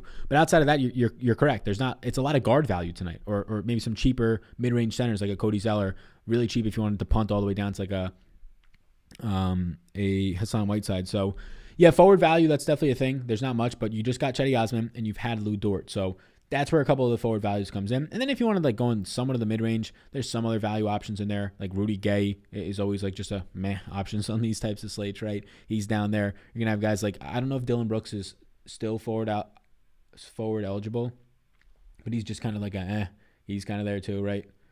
Let me try and close out some of these browsers so we don't have too much shit going on here. Checking in on the Super Draft contest. It's only at 1,400 people. There's still, actually that's not reloaded. Let's see. The Super Draft contest is currently at, that actually might have been loaded. Yeah, so it's a little bit less than 1,400 people with about 3 hours to go because we're at 5 o'clock. The game started at 8 there. So a little bit too soon to see what's going on there. DraftKings only type of guy. Yeah, I play DraftKings Super Draft, and I should be playing more Jock Market than I do. It's just the problem for me with Jock Market is because of that closing bell. It's the stock market one. So like I can't just set something and then like leave and be done. You have to like be there right at like 7. And at that time I'm usually like uploading like my NBA projections, or I'm uploading my own lineups and like editing stuff. So like having my phone there in Jock Market, I always lose all my fucking shares. Sal, who is your priority at small forward? The position is really rough tonight. Yeah, it is really rough tonight. Somebody asked earlier. I think that DeRozan is a pretty solid play. It really depends on the lineup you're trying to build. Condolences to you and your family. I appreciate that. Thanks, man.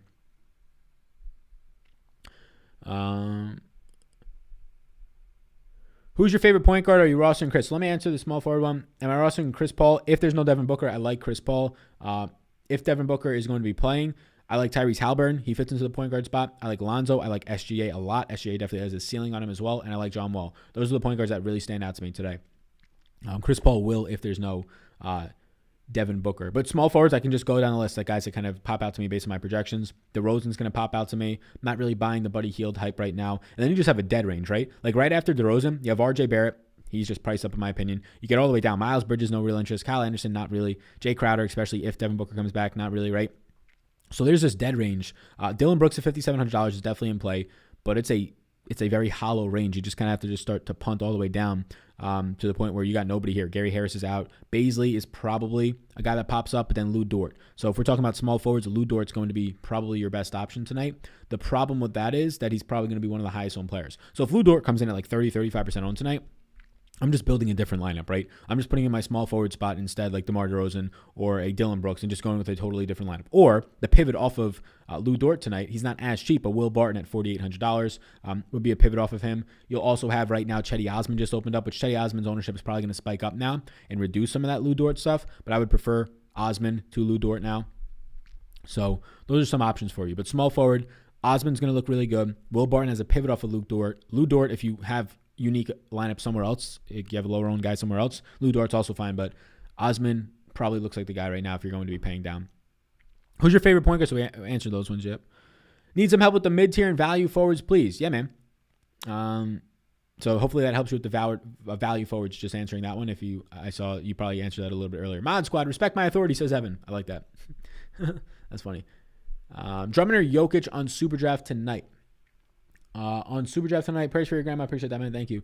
Drummond or Jokic on Super Draft tonight? I think I'm going to go with Jokic. You just get the extra 10% points. It's just so secure when you're getting 10% extra points. Like they're priced like similar players. Drummond's at 1.15x. Jokic is at 1.1x tonight. They're just not that similar of players, right? Nowhere near in terms of getting similar multipliers on them. Like the consistency that they get there. Like Jokic in big games is playing 40 minutes, games that stay close. Drummond is maybe playing 32, right? The ceilings are totally different on these guys. Now, can Drummond get 70 like he did a week ago? Yeah, he can. Does he get to 60 plus as often? No, he doesn't. Does he get to 45 pluses? Maybe not as often. That's like literally Jokic's floor. But he gets to 45 plus often, but Jokic's floor is literally like the good games, right? If Drummond goes for 46 tonight, that's really good at his price tag. That's literally like Jokic's floor these days. Like a bad game out of Jokic. Somebody said it earlier in the chat. Every time I play Jokic, he scores in the 40s. That's a bad game out of Jokic. Like a really bad game is in the 40s. I'm going to try a ceremonial dance for the Fantasy Gods tonight. I literally shoot and ask questions after. Any thoughts on Jimmy Buckets? The price popped up quick, right? Once those minutes limits got dropped and he popped off himself, the price popped up quick. We got almost 600 people in here, almost 100 likes. Hit that like. I appreciate that. Hit that subscribe if you have not already. If you haven't checked out the new video today, it's going to be every Monday and Wednesday. It is called Stars and Scrubs. And Dylan Bird, who is doing the player props videos for NFL, has been doing them. And it's getting a lot of good attention right now. It's doing pretty well. So I'm excited about that. Putting that together. I'm going to have Manpreet on. MMA Lock of the Night, Lotan, as I call him. He's going to be on Thursday with his video. Maybe we can see if he wants to do a live stream on Saturday. Who knows? Before the games. Who knows? Sal, you don't know NBA, says True Minecraft Boy. You're right. I'm just flaunting all this stuff. Damn, Sal, my condolences. Thanks, man. Can you play 4 Pelicans with confidence against Sacramento? No. Fellas, quickly at $5,200 on DraftKings. Going to light it up this week against a weak Buffalo Bills, right? I saw Bulls. Defense. He'll have the best game of his young career, in my opinion. Damn, he's been popping off. So if you think it stays, go for it. Is Horford in play at center on DraftKings for you at Sal? Yes, he is. He looks pretty good for me. How would my strategy differ while entering a 47-person GPP rather than a 5,000-person? Get different in one spot, at most two. So build the optimal lineup. Build all the guys that you think are really good, safe, but also a ceiling, these cash-type plays, right? And then get different in 1 to 2 spots. You can get away with getting different in one spot if it's different enough, right? If instead today you're playing Luka over Giannis, that might be enough, right? That might be a third of the ownership today. Jokic or Kanter on Superdraft? I like Kanter more. Ownership for NBA coming? All that pivot talk about Dort. Why no Mr. Cuse himself, Baisley? Yeah, I don't know if you were in here earlier, Evan, but the people that I originally talked to about ownership, the people that I was doing or I get historical data from for like other sports, they started doing, I believe they started to do NBA, but they wanted, I'm trying to pull up the email now, but they wanted me to buy the whole shebang. Like, I don't want the whole shebang. I didn't need everything from the API. And that, it's like, I think it was like $4,000 a month. It was something ridiculous. But they just sent me an email back that said, I'm happy to work something out as we definitely have those fields that you're needing. I'm busy today, but let me know when we can connect the rest of the week and I'll get an invite out. So I literally just want your historical data. Just let me pay however much a month for that. Like a couple $100 a month, whatever it might be. Sal, best stack on FanDuel GBP. I don't play FanDuel. I think you know that, but yeah, like game stack today. I mean, I don't know. What are you looking at? Like totals? Like here's some of the totals. I'll try and reduce this, but like totals and pace, but I don't stack, so I really don't have an answer for you. Like I can tell you that Milwaukee's highest team total. I can tell you that New Orleans in Sacramento is going to be looking like a really nice game with a 232.5 team total, right? Milwaukee and Portland, like those would be the games just looking at them. But I don't really find a need to stack unless it's just like a team's dirt cheap because a bunch of players are out, which might happen in Cleveland today if Drummond's out. Kuzma or Millsap for a punt play? Millsap. Do you have NBA League Pass to actually watch the games after lock or just check your DFS apps? It depends on the day. I definitely don't watch NBA as often as I used to just because like I'm working all day. I'm doing streams, so I like to just hang out with my girlfriend. So like I'll put one of the games on or I have like YouTube TV and I have some other sports packages. But yeah, I don't watch it like all night long. Like I get up at like 5 a.m. So I'm going to bed at like 9:30. So like tonight when most of these games start at 8, I'm watching like a half of basketball and I'll wake up to whatever my DFS role is. So yeah. But I don't have NBA League Pass, but I usually, if I buy it, I usually will wait till into the season when it's like a third off. I was thinking about getting different, and what about Capella at center? I bet nobody plays him. Yeah, I don't think anybody will play him. Somebody says Ben Hammer noob. That's funny. I bet nobody plays him against LA, and he's been a beast. He's been a beast, but has he? Like he had like 3 or 4 really fucking good games, right? Really good games out of Capella, and he was popping off. I agree with that. He was hot. He was on a hot streak. And then these last couple of games, whether it's foul trouble or just not playing as well, he's overpriced for who he should be. Like in those games when he was popping off, a couple of people asked me on Patreon or in the Discord, why is Capella priced or projected so low? I'm just not going to project him like he's Joel Embiid now, right? He was producing in those 4 games like he was Joel Embiid. He was like a 1.5 fantasy point minute producer. I don't think Capella is that good of a player, right? He's a quality player, but he's not a Joel Embiid player. And if he shuts me up and he becomes that, well, then I underprojected him for those couple of games, right? But Clint Capella is a quality player. Like a 1.3 fantasy point per minute producer is really good, but that's not even as good as Trae Young. So for me to start projecting him better than Trae Young starts to become a little bit interesting, especially when he plays less minutes a lot of the time. Dylan Windler for value, not right now. Good luck, fellas. Good luck to you as well, sir. Yo, Sal, I'm already fairly successful at DK NBA, but for more info can't hurt. I figured I joined your Patreon yesterday, made a few small tweaks based on your rankings, and ended up with a $12.50 profit last night, or $12.50 last night. Nice job. Holy shit. That's awesome, man. Shout out to you. Is Wall better on DraftKings or Superdraft? I'll take him on DraftKings. Watching games for sure helps when looking for non-stars. It does, but there's a lot of other ways to do it. Like I look at Popcorn Machine and I understand every single thing that happened in the game in about 2 minutes. If you don't know what Popcorn Machine is, I can show you right now. I check the injury news every morning, every night, so I understand all the guys who might have got hurt and the reasons why people came out of games. But let's see this. January 30th game. Okay. Basically what this is telling me is if they're blue, they were on the court, and this is what they were doing when they were on the court. This line right here shows me like when the score was changing. So they went on a 10-0 run. The point at that game, the score was 13-3 at that point, right? You can understand who's checking in for who right here. So nobody can tell me that they know more than me about a basketball game when I have this and then like 3 other tools, right? So I agree. It doesn't hurt to also watch the game, but I also don't have like 4 hours every single night, right, to watch the games. especially when I'm trying to get up at 5 a.m. to actually do this content. So I agree. I'm not going to sit here and say you don't need to watch the games. I think that both are beneficial. So there's a mixture for sure that you could do, but you can get away with not watching them because this is telling me every single thing that's happening. It's play-by-play data. I know who's on the court together, right? I know who's checking in for who. I know who got the closing run. I know who got foul trouble and they left early on, right? Let's see. This guy had 3 personal fouls, Josh Jackson. Anybody have foul trouble that we can look into? So nobody right here had foul trouble. 3 personal fouls for Josh Jackson. I can see right here, okay, he plays 4 minutes and 55 seconds in this game. He picks up a couple of rebounds, a turnover, okay, normal stint, right? Nothing there. Okay, now he picks up a personal foul and a turnover. He gets pulled after the turnover, but normal stint, right? I can see how many minutes he played, that type of stuff, right? So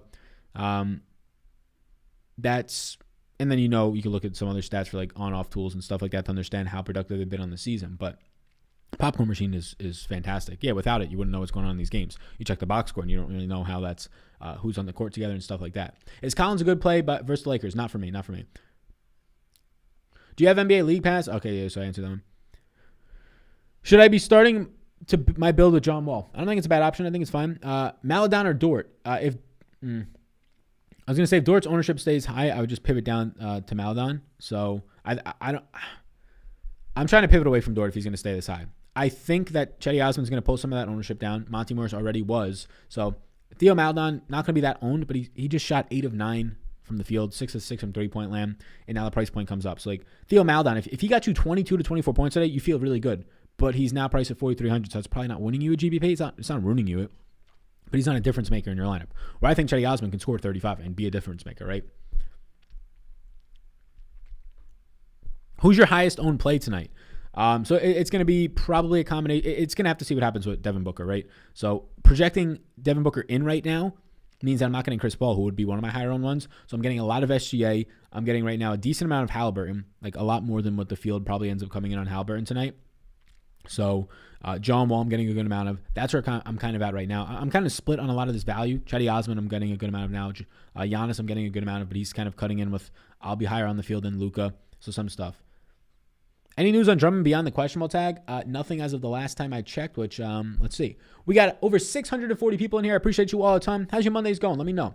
No update on Drummond, so still a questionable tag. Still a questionable tag. I'm new to DFS. The channel is great. How much salary is too much to leave on the table? What's going on, Duncan? Yes, so it's going to depend on the sport. NBA, you don't have to leave that much. There's so many different positions. There's so many different players per team, right? 10 guys step on the court, sometimes 12 in a game. Obviously, now they're not all meaningful for DFS, but, I mean, if guy number 12 is playing 3 minutes, he's cutting away from guy number 6's potential minutes upside, right? Stuff like that. So there's so many guys that are in play every night, whereas the NFL, there's like a player pool of like 10 receivers you want to play, right? You want to look at guards tonight because you can play shooting guards and small forwards and point guards in those spots. It's going to be massively different. You like Halliburton more than Buddy Hield? Yes, I do. Hassan Whiteside on DK for value. With the value that's currently opening up, I don't think I have to go there. Like, yeah, sure, Hassan White might play his like backup 18 to 20 minutes, and he could get you 30 points. But I think there's enough value now opening up that I don't have to go there as much. What changes if Steven Adams is out? Jackson Hayes becomes a pretty quality play, assuming that Jackson Hayes starts, which I don't know why Jackson Hayes would not start. Zion will probably take on some center minutes as well. I mean, the only other guy that's there at center is Hernan Gomez, who has played, I think, like 15 minutes so far this season. So Jackson Hayes has been the backup all season long, playing about 15, 16 minutes a game behind Adams.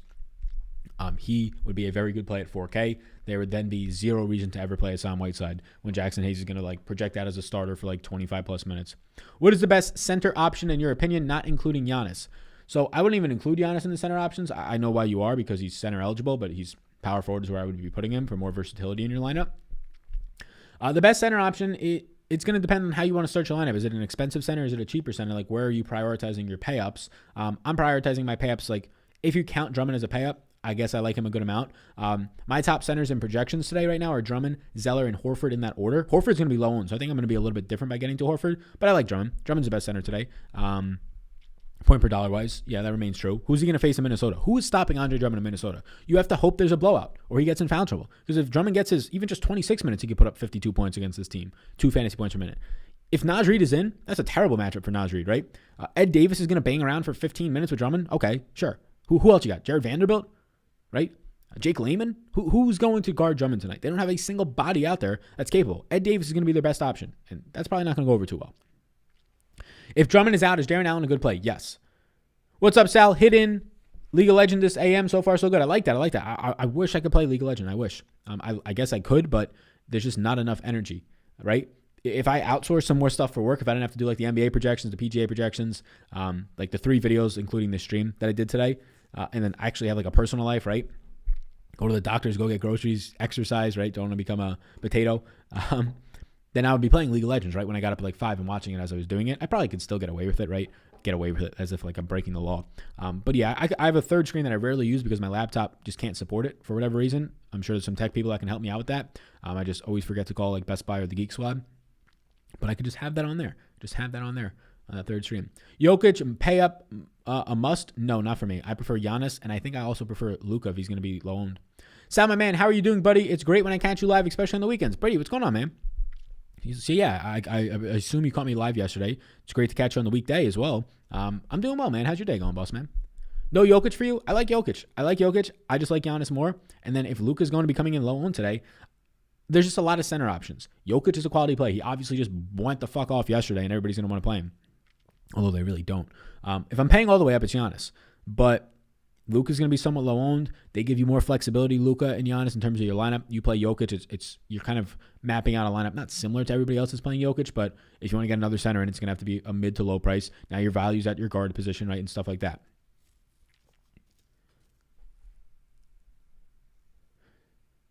Somebody says, LOL, worst buy. Yeah. Any mellow interest? Not really. If Adams plays, is Zion still a good play? Yeah, Zion's a fine play either way. I'm already projecting Adams in, and Zion is a quality play. Is a yes for me right now.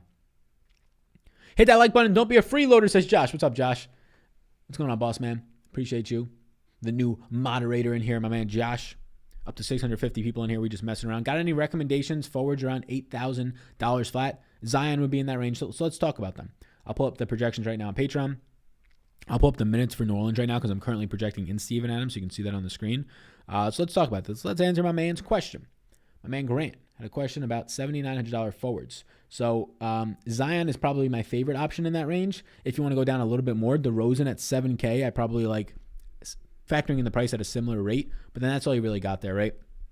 It's DeRozan and Zion in that like 7K range. Lauri Markkanen looks but I'd still go up to DeRozan over Lauri for a couple $100 more. Just jumped in. Super Draft play. What's going on, Amy S? Yeah, Super Draft play for sure. Who you want? My top play in Super Draft tonight is Enes Kanter. Not going to seem that surprising to a lot of people other than paying attention, but his multiplier. We touched on it this morning as well in that video. So, yeah. Halliburton or Melton tonight? Halliburton. I love Halliburton tonight. I like him a lot. Incoming 20 DraftKings point night, right? I'm splitting exposures, Eddie says, between Maladon, Dort, Baisley, and Osman at that price. That seems fine. I'm like kind of doing that right now, it appears. Don't play League on a laptop. That's why it doesn't work. No, I'm not playing League. It would be like watching it. But that has nothing to do with why this laptop. I have a MacBook Pro. I got it like 2 years ago. I have 2 monitors that it hooks up to. And then I have a like a docking station with like some lights plugged into it, my microphone, my webcam, a charger. And for whatever reason, when I turned the third, like I would love to have another screen right now, like put the comments up there big, right? Be able to not, I have to like move around my projections and like looking at ownership and looking at Twitter. So I'm working off of my laptop on another screen. I have another one literally picking up dust. Like I can see the fucking dust on it right now. But whenever I plug it in, it lags the live stream. There was like earlier this, like a month ago, maybe 3 weeks ago, there's like a couple live streams in a row that it was just fucking everything up. It was like too much for the computer. I assume that's the RAM, right? I assume that's the RAM, like the memory while it's on, hopefully I'm not making people go crazy. Zion and Dort or DeMar and Baisley. Feel my stuff is chalky as fuck, so working on getting Dort out. Yeah, I think that's fair. I would go to DeMar and Baisley then. Yeah. Yeah, I feel the same way. Like in my main lineup, I'm going to try and get away from Dort. I think the ownership will come down on him, but he's still not a solid like ceiling play. So now that any ownership or now that any other value has been opening up, Monty Morris to a lesser extent, Chetty Osman, right? Maybe we'll get these guys like Jared Allen opening up, and maybe we'll get even Jackson Hayes opening up. That feels a lot more secure. I won $1,250 on a $4 lineup. Would have won $10K, but fucking Chris Paul got 4 free throws and went off, and 5 people passed me with 10 seconds. Damn. That's the best, though, right? I mean, 10K is a lot, but that's the best when you literally win $1,250 off of $4. So that ROI, somebody do the math in the chat. You have that much, and you still are able to do that. RIP Screech. I love Jokic, but Drummond is in. He's my pick. There you go. Would you mind saying your top 3 centers for value again? Yeah, so in terms of point per dollar value on DraftKings, at least, we can go on DraftKings. It's Drummond, Zeller, and Horford right now, point per dollar value. But that can really change depending on, obviously, what happens to Drummond himself, depending on what happens with Steven Adams. But those are my 3. Any thoughts on Anthony Edwards? Assuming that Russell plays, he's questionable again now. No interest in Edwards unless Russell would be out today. Would you prefer Drummond or Cantor with Superdraft? Cantor, my man. Sal, I'm going to be back from work. Could you go over the key injury news? Quick, thanks. Yes, Drummond is questionable now. Steven Adams is still questionable. D'Angelo Russell is questionable. But Larry Nance is out, which makes Chetty Osman a pretty nice value. But outside of that, we're still waiting on the news. But I can give you with the 3 o'clock hour post that Fantasy Labs usually does. So Larry Nance is out. Drummond is questionable. Booker's still questionable. LeBron and AD are questionable. D'Angelo Russell and Reed are questionable. Dragic and Tyler Hero are questionable. Terry Rozier, which is some pretty big news still, he's questionable. And then Giannis, Trae Young, and Giannis and Trae Young are probable. Steven Adams questionable. What happens if Rozier is out? Malik Monk and LaMelo Ball see bumps. Devontae Graham also sees a little bit of a bump, right, usage-wise. But LaMelo Ball becomes actually a priority in GPPs for me. And Malik Monk becomes another value option. Simons or Maladon? I'll be going with Maladon there. $5,700 under shooting guards there. Halliburton for me. Top play there. Anyone else Monday slightly ruined since Patrick Reed won yesterday? Sal, getting in late. Who benefits the most with AG out 4 to 6 weeks? So, Aaron Gordon being out, like not for this slate, you're just saying like in general right now. I think Vooch's rebounding rate definitely benefits. Aaron Gordon's rebounding rate was coming up, but just guys that are going to be filling in for that team. I mean, Kem Birch, like he's going to be like maybe one slate, like a decent looking play for you.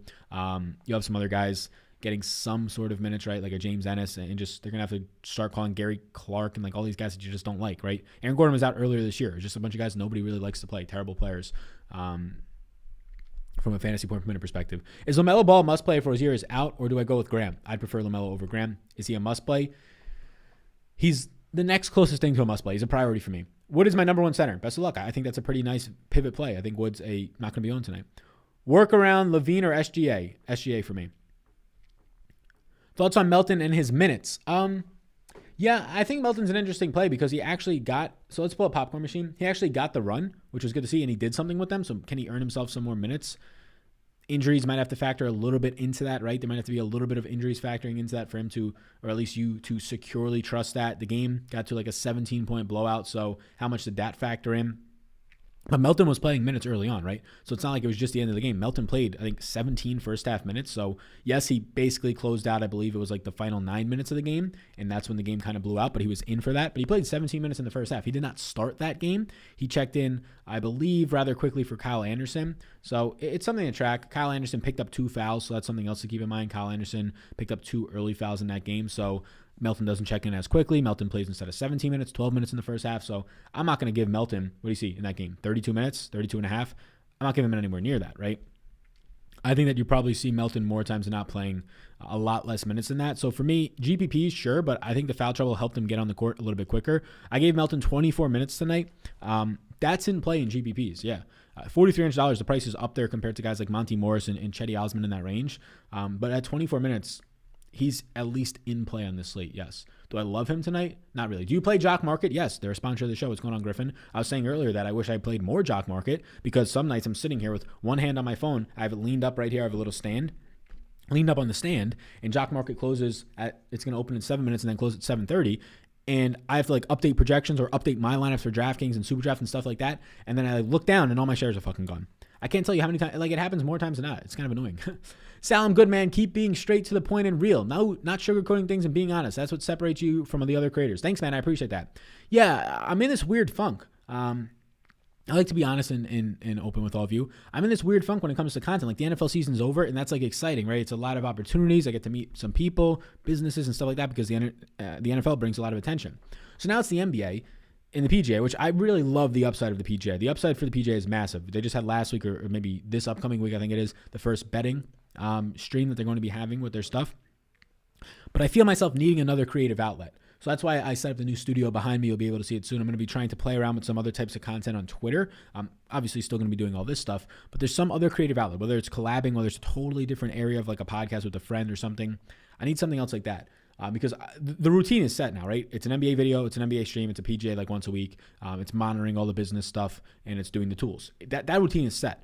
innovation is where I need to now focus on these next couple of months. So for me, it's just taking the time to brainstorm that. You should collab with DK DFS. I'm not sure, like DraftKings actual page, they got like 100,000 subscribers, so I'd be down. Is that okay if Porter Jr. is out? I think he's priced for it. Like, I don't have any interest in Porter Jr.'s in. I don't like that either way, to be honest with you. He's priced for it, and he's had a couple of big games. $5,700 under for your shooting guards. Yeah, you asked me that earlier, so I want to make sure I get back to you, good sir. Hopefully you're still in here. Oh, no, I answered you already. It was Halliburton, right? Halliburton's my favorite play in that range. He's at $5,200 today. That looks really good. That's another reason why, like, Halliburton will pick up some ownership, maybe like 15%. The more value that comes in, the less he'll be owned, which is great for me because I like him a lot today. I've been playing Halliburton. Like, I don't play the late slate often because, like I said, I usually go to bed at like 9:30. I know I'm an old head in my young age at 24, but I got to get up early, man. But there's some nights where I stay up a little bit later if like there was a Packer game on, or I'm just working on something later, I'm reading, and I'll play the late slate. I'll play like the 2-game, 10 o'clock late slate, and Sacramento's on those a lot, West Coast, and Halliburton is just always a fantastic fucking option on those. He'll score like 35 points. He'll be low owned for a 2-game slate. It's great. Chris Paul and DK, Booker's out for sure. Bad idea to have Ball, Adams, and Zion in the same lineup. Yeah, I don't want all three, to be honest with you. How do you feel about Brandon Clark? He's just kind of there for me. He's a good play at 6,200. He's in a player pool, but he's just kind of there because there's other options on the slate that are offering value, and he's just kind of there. At $6,200, yes, Brandon Clark rating out for like 32 fantasy points is basically priced appropriately. Does he have a ceiling in the 40s? Yeah, if he finally like starts producing at a high rate and plays 30-plus minutes. So he's just kind of there. Sal, about your external monitor lag issues. Make sure the resolution is the same for all your monitors. Having different resolutions can cause your computer to lag hard. That is a very good point. Aaron, you seem like you know what you're fucking talking about, man. DM me on Twitter so I can have a conversation about my motherfucking monitors. I will pay you in much thanks and internet hugs. Man, that's probably the fruitiest thing I ever said, but I don't give a fuck. SGA or Fox? SGA. But thank you, Aaron. I appreciate that. I don't know what these resolutions are at. They're 3 different companies. One's an Acer screen. I got a MacBook Pro in front of me, my laptop, and then an HP screen. So odds are they're not all the same, but it just sounds like the laptop definitely starts to heat up. Like right now I could hear the fan going, but if I put the other monitor in, the fan will definitely start to heat up, and that's when things start to lag. So it just seems like it's working too hard, but maybe the resolution is part of it. That's true. Anytime I try and YouTube it, nothing helps. I don't know if I need a different docking station. I don't know if it's just the fact that, laptops can't take on more than one screen, right? When you're live streaming, right? If I'm not live streaming, everything's okay. But once I open up OBS starts to fuck with that shit. If I don't have OBS open and I'm not live streaming, I could use all 3. Like I use the third screen for research, but the reason I fucking got it was to be on the live stream and have like more things up and talk about more stuff and things like that, right? Jared Allen, if no Drummond, yes. Halliburton or Anthony Edwards? Halliburton for me, good sir. Hey Sal, what do you think about NBA Top Shot? I was just listening to Pete Overzet's recent show. I saw the stuff from Mark Cuban. I've been following it right when it like started popping off, which was literally when like Pete and all those guys bought it and they put out the newsletter bales. I've tried to buy. There's just no packs. And then I tried to go buy Nickeil Alexander-Walker, and there's no Nickeil Alexander-Walker in the store as of last week. So what do I think about it?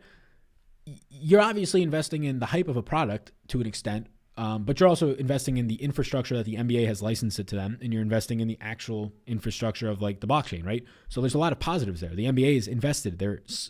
Not invested, but licensed, right? They're in bed. I'm sure they're invested in some ways. They're in bed. Mark Cuban is saying positive things. The future is this type of technology. It just is. It might not be 5 years. It might not be 10 years, but 20 years, right? 15 years, whatever it might be. I mean, it might be right now, depending on how you want to discuss the relative, like how much it's being used, than it is right now. But yeah, right? So I think NBA Top Shots is cool. Do I have the information to be wagering and buying some shares of players? Yes, I literally do this for a living. I do. So I guess it's just taking the time to do that. I've tried to buy packs. I just, obviously, just like everybody else, I can't get them. And just like buying other people's cards in the market, that's where I don't have the data for that. That's where I'm like behind. Like I know the players. I know the potential of players. That's why I want to fucking buy Nickeil Alexander-Walker, but he's not out there. Memphis rotation is so hard to parse. They have a 10-man rotation going even before the game blew out. Yeah. 10-man rotations is normal. You should be projecting. If you project minutes, you should be projecting a 10-man rotation, unless a team is like Toronto or Utah that normally just plays like for the most part 9 guys. Like maybe like Mioni. Mioni is like the 10th guy in for like 2 minutes sometimes for Utah.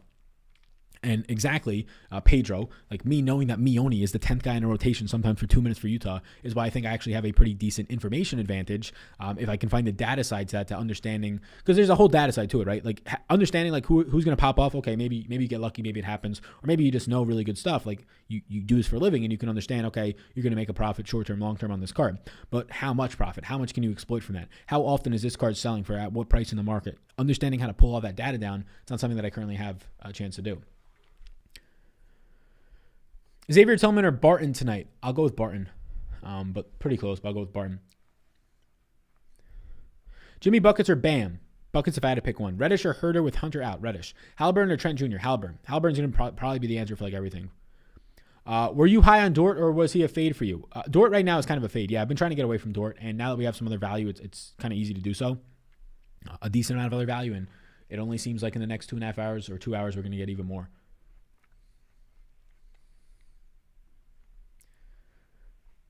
10-man rotation with a really close minute split, though. Correct. Yes. Correct. They run a good amount of players out there. Like Tyus Jones is still in the rotation, right? You got guys like Xavier Tillman, Tyus Jones, and DeAnthony Melton can all be the same fucking player for all that I'm concerned, right? Obviously, they're not. They score different fantasy points per minute, but I mean, for the most part, they're all basically like a fantasy point per minute producer. Like, look at this. DeAnthony Melton, 0.92 fantasy points per minute. Tyus Jones, 0.91. Xavier Tillman, 0.9, right? They're all the same fucking guy. Chetty or Baisley for you, sir? I'll go with Chetty there, sir. I'm also terribly sorry for your loss. Thank you, Jason. I appreciate that. You are a kind man. I found you over the weekend. I've watched about 5 or 6 different content creators, and I have to say you are definitely the most engaging and very informative. I definitely enjoy your content. Thanks, man. Yeah, look, live streaming helps. It's just literally the definition of engaging. My favorite stuff that I get to do for this thing I get to call, I don't know if blessed is the right word, I get to call a job, is live streaming. I like to interact. I'm literally fucking there's 5 lights on me right now. I had to get up. This is definitely not TMI, but I had to get up at 2 a.m. this morning. My girlfriend, I had to take her to the emergency room. Didn't end up being anything crazy, but just wasn't feeling well. Was feeling very faint, and she's had some other symptoms. So took her there. Nothing crazy. Ended up being something pretty routine. So I don't nap. I don't go back to bed. I just don't like napping. I don't know what it is. I hate that feeling of, unless I'm sick, I hate that feeling of waking up and feeling drowsy. I don't know what it is. I just hate that. So I've been up since 2 a.m. And these lights are fucking me up. And I'm talking into a camera, but I love it. I love it. It gives me some level of energy. I just like interacting with the community, right? It puts, even though it's not putting a face to it for like me seeing you guys, it just, I can make videos all the time. And that's what I did for like the first year before I lived in my own apartment. I was at college. I couldn't live stream. Didn't have the right setup. I lived with 4 other guys. It just wasn't possible, right? I shared a bedroom. And it always just felt like I was just putting up videos and like, who the fuck's watching these? But this is kind of fun for me, to be honest with you. Sal, use a laptop cradle, helps with airflow. I assume that's just something that like props it up. That's definitely a possibility. But will that fix it? That's my thing. Like before I spend $20, will that fix it? Right. I appreciate all the help. I appreciate you, good man. Appreciate you. My man, Minecraft Boy says, Sal, you got a big pimple. Yeah, I got a couple right now, man. So the thing about acne is I had really bad acne in high school, and it like messed with me a little bit.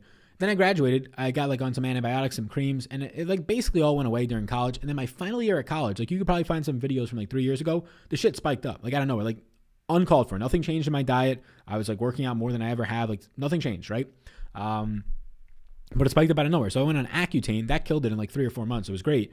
And then my acne spiked up about 3 months ago. I think it's because of the masks, right? Luckily, I get to work from home. I don't have to wear a mask. But like when I'm going to the gym, obviously the store, and the gym is the real one. Like you're wearing a mask and you're sweating in that mask. So it started to give me acne. So now I got back on like, I hate taking the creams because it dries out your face. So I just got back on Accutane, but I don't know if it's giving me side effects. Like my stomach's been like sour stomach the last couple of days. So I got to go to the doctor tomorrow. But yes, I do have a big pimple. I'm trying to take care of that. Yeah, man. Nobody likes to have acne. No matter, I mean, I don't know who's telling you they like to have acne, but when you've had it since you were like, I don't know, I've had acne since I was like 13, on and off, a lot during high school, pretty much all off during college, and then it kind of came back up in the adult years, if you will. So, yeah, I mean, it's something that you just deal with now, right? Not like ashamed to have acne. It's not like I want to have it. It would be one thing if I was just like eating chocolate every day and not exercising, but I'm doing all those things that are supposed to help it. So what are you gonna do? Push that like button, y'all. Let's do it. Damn, son, get a Peloton. I can't nap either. End up sleeping all day. Look up hydrocolloid bandages. They're magic. I don't know what that means. Xavier Tillman, question mark. I just questioned the minutes on him with Melton getting more running that last game. They still have Tyus Jones playing mid-teens in minutes. Definitely thought you were older than 24. June 30th, 1996 is my birthday, but I will not give you my social. That is all the identifying information you get. My name and my birthday. Only so that you can put me down to send me some froyo on my birthday. Josh Richardson worth a shot at 4K? I think so. All the way down to 4K. Appreciate your work. Eric S., I appreciate you, man. Yeah, he's worth a shot.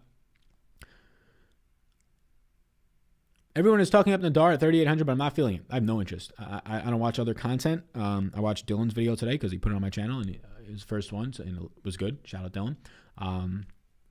Yeah, I have no interest in him. Push that like button, y'all. Definitely. How many people we got in here right now? We still got 540 people rocking with us. Damn. Look at you. You guys are the OGs, right? 100 people left us. 150 people left us. We had 700 or so in here at one point. They left us. They probably went over to like the Awesemo stream. Fuck them. We don't need them. They're not OGs. We still chilling. We're at 141. We're at an hour and 41 minutes. The fuck am I doing here? I got to go get some food. I got to get the fuck out of it. I thought we were at like an hour. See, that's how much fun this is. I'll answer some more questions, then we'll bounce because we're almost live for fucking 2 hours right now. Shout out to all of you. Hit the like, hit the subscribe. If you're not already on SuperDraft, check it out. Let's do one more look at what SuperDraft's contests are doing. Then I'll answer some of these final questions, and we'll bounce the fuck out of here. We will bounce the fuck. How many minutes does Monty get for you? I can show you right now, sir. The minutes are on the screen in this column right here. It says min projection. Let's pull up Denver. I have Denver. Monty Morris at 26 minutes, and he looks like a good value. Yes. Damn, son, get a Peloton. Yeah, I would actually, I don't think I would hate a Peloton. I do like them. But, yeah, I ran earlier. I like running. Obviously terrible for your joints. I do not want to have my knees blow out. What you majoring in college? Well, I'm out of college now. I graduated last summer. Well, actually now 2 summers ago since we're in 2021. I did a 5-year program. It was a master's and undergraduate combined. So you do both classes for your 4-year degree and classes for your master's, and you get it all done in 5 years, right? So it was basically a business strategy. Like the undergraduate was technically human resources. The master's was like business strategy. It's all bullshit, right? Like in terms of like teaching me how to public speak, it did that. Teaching me how to party and socialize, I already knew that. I was Italian from New York. Teaching me how to understand finances, it definitely did because student debt really woke me up to, okay, I got to pay this fucking shit off. So shout out that. And then, yeah, I had some good classes. I had some really good professors. I obviously met great people. So I don't have any regrets about going to college. College was fantastic, more so because of the people and the experiences. The education was, I went to one of the, I assume it's one of the best universities. That's what everybody said, at least in the state, in Penn State. And I love Penn State, the environment, everything, the cult-like community, if you will. But, the education is just ass. Like, I've read, I don't know how many books, like maybe like a book every 2 weeks since I've graduated, and there's no way in hell that's not way more of an education than I got. Sal, other than Cantor, can you give us a few Super Draft plays? Yeah, for sure, Josh. So like top ranked guys are different than like sneaky type plays. Like top ranked guys, SGA always on this site, right? Luka and Jokic are going to look good. Lillard's going to look good. Like those guys are obvious. But some guys that I think Halliburton has upside on this slate.